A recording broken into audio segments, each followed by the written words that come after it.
The film that you are about to see is based on an authentic journal written 2,500 years ago and recorded in the Bible. The author, an eminent Jew, is a high-ranking official in the court of the Persian king. Nehemiah! Nehemiah! For they are coming to kill you. In the night, they will come to kill you.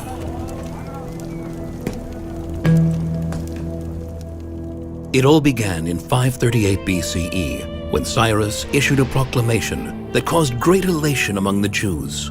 In an imperial order circulated throughout the Persian Empire, Cyrus allowed the Jews who had been exiled to Babylonia with the destruction of the first temple to return to the land of Israel.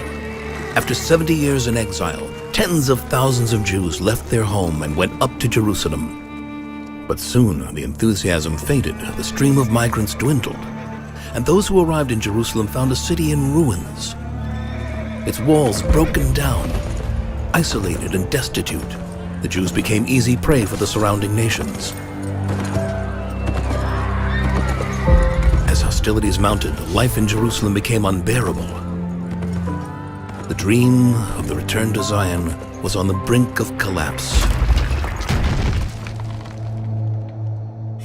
On the other side of the world, far from the suffering of their brethren, the Jews prospered and produced dignitaries such as Nehemiah, the son of Hachaliah, a high-ranking official in the Persian court. In the month of Kislev, in the 20th year, while I was in the capital city of Shushan, Hanani, one of my brethren, came from Judah with some men. I asked them about the remaining Jews who had been left behind from the captivity and about Jerusalem. And they told me, the remnant who were left behind from the captivity there in the province are in a terrible state and in disgrace, and the wall of Jerusalem is broken down and its gates burnt.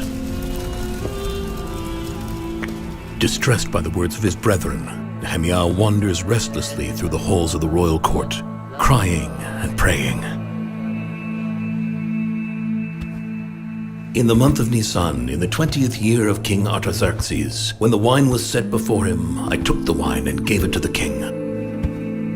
The troubled look on Nehemiah's face aroused the king's suspicions. The king said to me, "Why do you look troubled since you are not ill? It must be from evil intentions." Then I was very frightened. I said to the king, "Why should I not look troubled when the city where my ancestors are buried lies waste, its gates consumed by fire?" Nehemiah musters all his courage and implores the king, "If it pleases the king, send me to Judah, to the city where my ancestors are buried, so I can build it." The king agrees. He appoints Nehemiah governor of the province of Yehud and sends him to Jerusalem with a military escort. Nehemiah leaves the pleasures of the Persian Empire behind. He is driven by a single goal: to build the wall of Jerusalem. But Nehemiah's appointment as governor of Yehud infuriates the leaders of the neighboring nations. They are vehemently opposed to the rebuilding of the wall.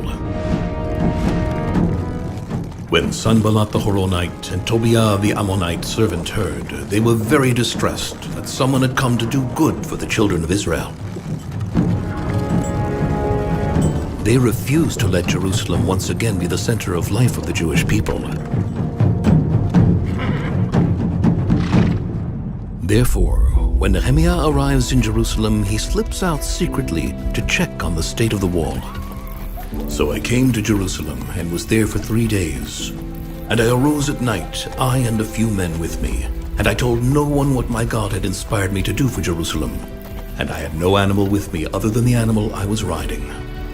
What Nehemiah saw was depressing. The entire area around the wall was full of fallen stones and ruins. He was barely able to pass through. I inspected the broken walls of Jerusalem and its gates that had been consumed by fire. There was no room for the animal under me to pass. I went through the valley gate and returned.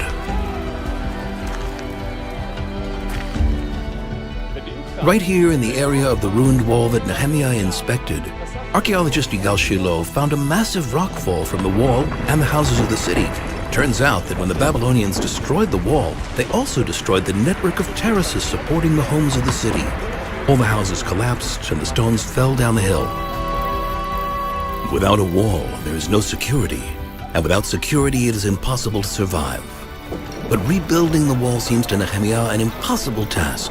It would involve clearing rubble heaps, gathering stones, and engaging in a huge amount of rigorous construction.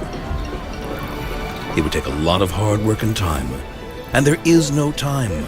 At any moment, the neighboring rulers might discover the plan and crush it. Nehemiah appeals urgently to the people of Jerusalem. I said to them, "You see the bad state we are in, how Jerusalem lies waste, its gates burned. Come, let us build the wall of Jerusalem, so that we are no longer a disgrace." Nehemiah decides to leave the ruins as they are and build the new wall higher up at the top of the hill.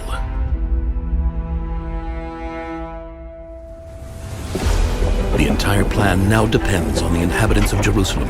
They must drop everything and apply themselves to the work. The first to volunteer are the high priest and his men. Then Eliashib the high priest arose with his brethren the priests, and they built the sheep gate. They sanctified it and put up its doors. And next to them the men of Jericho built, and next to them built Zakur the son of Imri.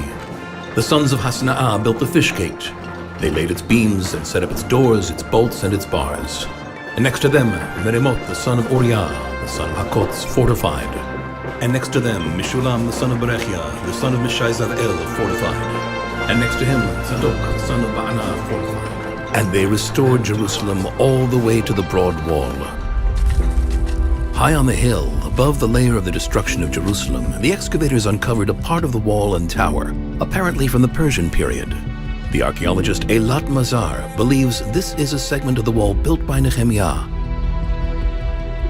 Poor construction, gaps between the stones, the builders were ordinary people like us, and the building materials that they gathered from the ruins were not of the best quality.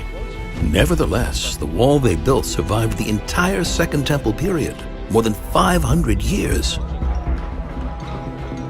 The building of the wall surprises and angers the neighboring rulers, but they are not concerned. The entire effort seems to them pathetic and hopeless. What are these feeble Jews doing? Will they revive the stones out of the rubbish heaps even though they are burnt? Tobiah the Ammonite, who was with him, said, "Even whatever they do build, if a fox goes up, it will break down their stone wall." But the ruler's complacency turns to panic after a few days, when they discover that half the wall is already standing solid.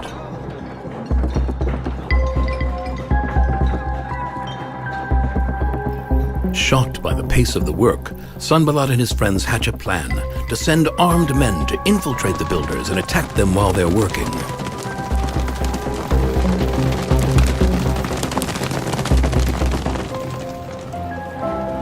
The situation is extremely dangerous. Nehemiah again appeals to the inhabitants, this time to protect their homes and their city. Do not fear them. Remember the Lord who is great and awesome, and fight for your brethren, your sons and your daughters, your wives and your homes. Entire families are mobilized, men, women, and anyone who can bear arms. I arranged the people by family with their swords, their spears, and their bows. Nehemiah himself takes the lead of the fighting force. The shofar blower was next to me. Whenever you hear the sound of the shofar, gather there to us. Amidst all the tumult, the work on the wall continues. The builders function simultaneously as construction workers and soldiers. With one hand he does the work, and with the other he holds his weapon. The intimidation and threats are of no use. The wall quickly nears completion despite the opposition of the enemies of Judah. The enemies of Judah realize that having failed to stop the builders of the wall, they will have to attack the driving force behind the entire venture. Kill Nehemiah. The assassins reach Jerusalem in the dark of night. Nehemiah's advisors urge him to flee, to save his life. For they are coming to kill you. In the night, they will come to kill you. They are coming to kill you. In the night they will come to kill you. Fleeing would play into the hands of the enemies of Judah. Without a leader, the entire project would collapse. The wall would not be built and Jerusalem would remain defenseless. And I said, am I the kind of man that flees? Am I the kind of man that flees? On the 25th of Elul that year, the wall of Jerusalem was completed. It was inaugurated with great festivity and thanksgiving offerings to God. 41 teams had taken part in the work, which was completed in just 52 days.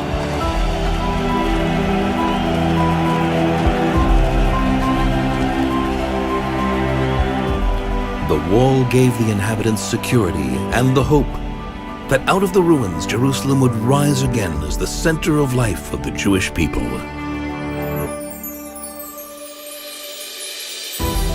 For the next 12 years, Nehemiah continued rebuilding Jerusalem and securing its status as a Jewish city.